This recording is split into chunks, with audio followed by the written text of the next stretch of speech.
to Scrappin with Sheri. I wanted to demonstrate a sketch layout from Creative Memories March 2023 Virtual Crop. This is sketch number 2, and I've already looked at my pictures and kind of gotten them ready. They recommend 5.5 by 3.5 photos. I cut mine a little bit smaller just to get rid of some distracting details, but there's not much on this page. You've got a background paper, and then you've got a triangle, which is half of a 4-inch square with some embellishments. Other than that, it's a pretty simple page.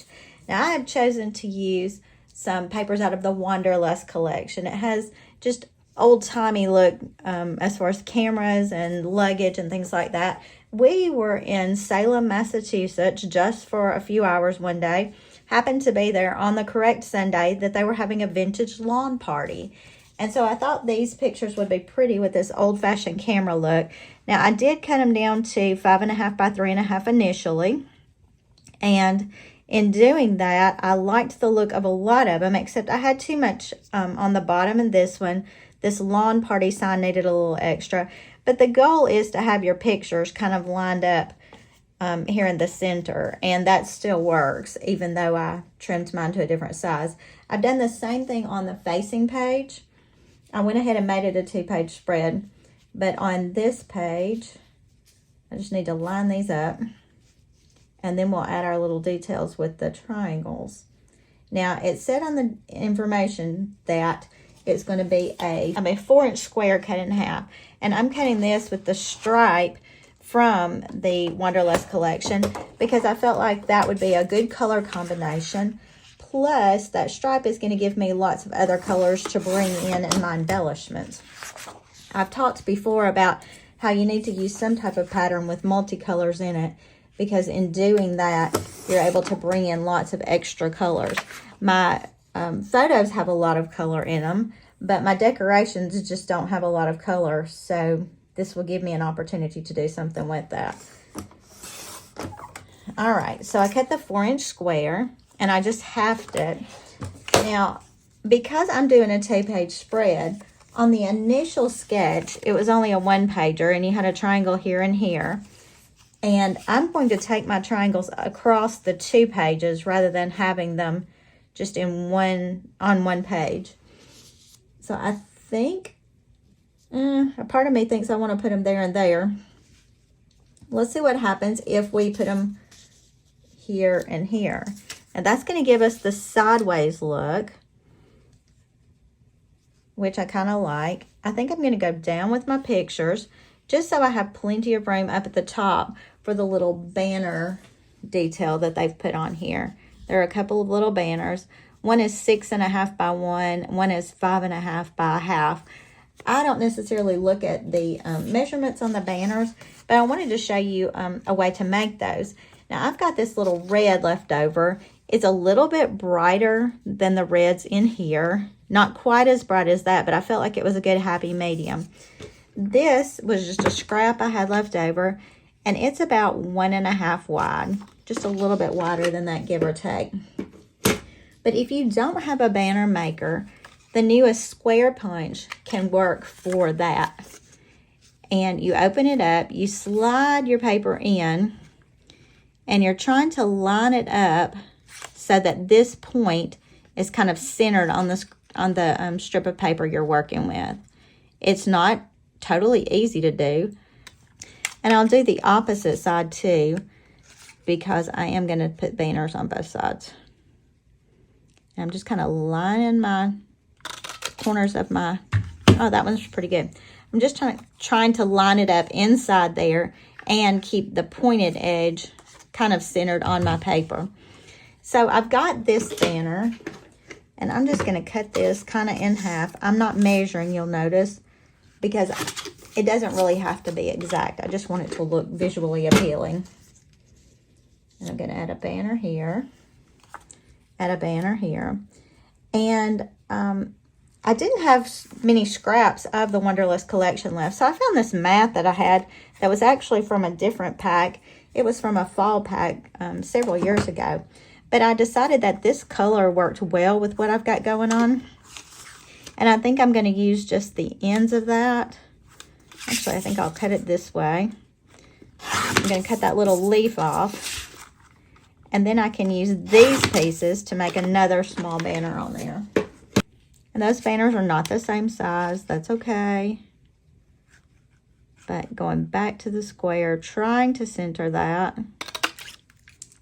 Not bad. I'm going to add that one there. This one is a little bit thicker. And I think I'm going to keep this one longer down here.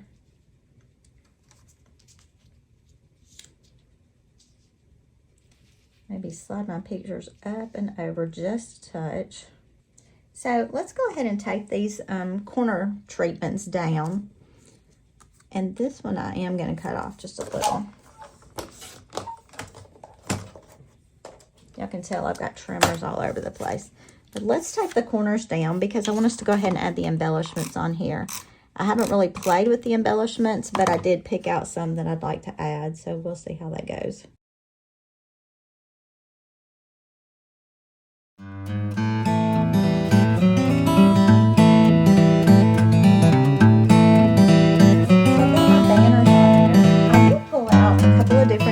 Embellishments, and I'm not sure exactly what I'm using where just yet, but let's look at the ones I did pull out. I pulled just a tag so I could write a little detail about it, and I saw that because of the browns here.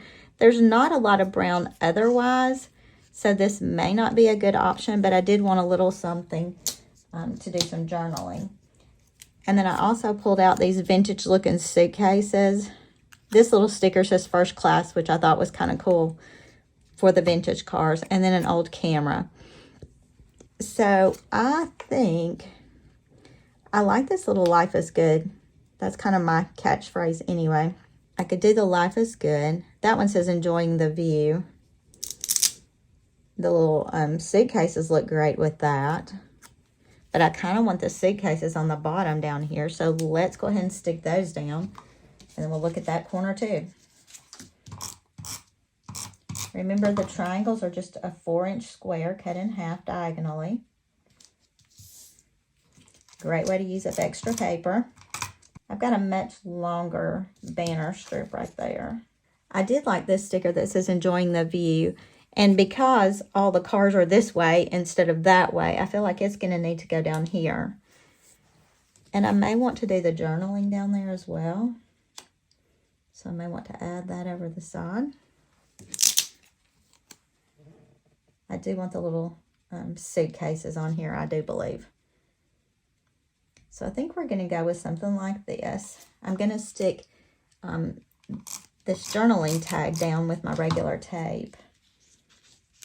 And I'm kind of putting it over the edge of that car. I haven't stuck the pictures yet, but I'll do that in a minute.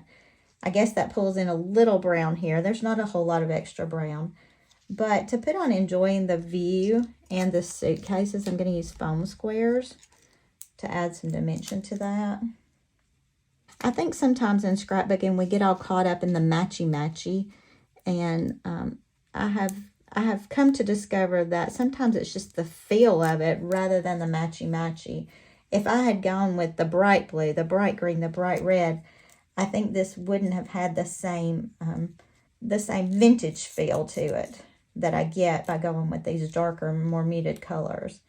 So although I did bring in a little bit of red, I didn't bring in that really hot red like the cars.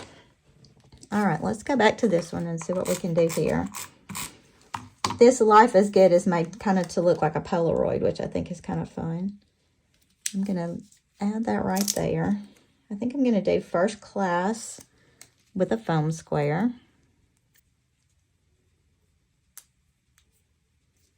And then do our little vintagey camera. Maybe right there on the edge of those. And again, we'll foam square that to stick it up. And that brings out the cameras that are already in here. All right, I think this layout is finished other than taping down the pictures. So I just wanted you to see how quick those layouts could be in the virtual crops. I hope you'll try some of them. I hope you'll join the virtual crop group. The virtual crops are the second Friday of each month with 4 sketches posted on Friday afternoon. Until I see you next time, happy scrapping.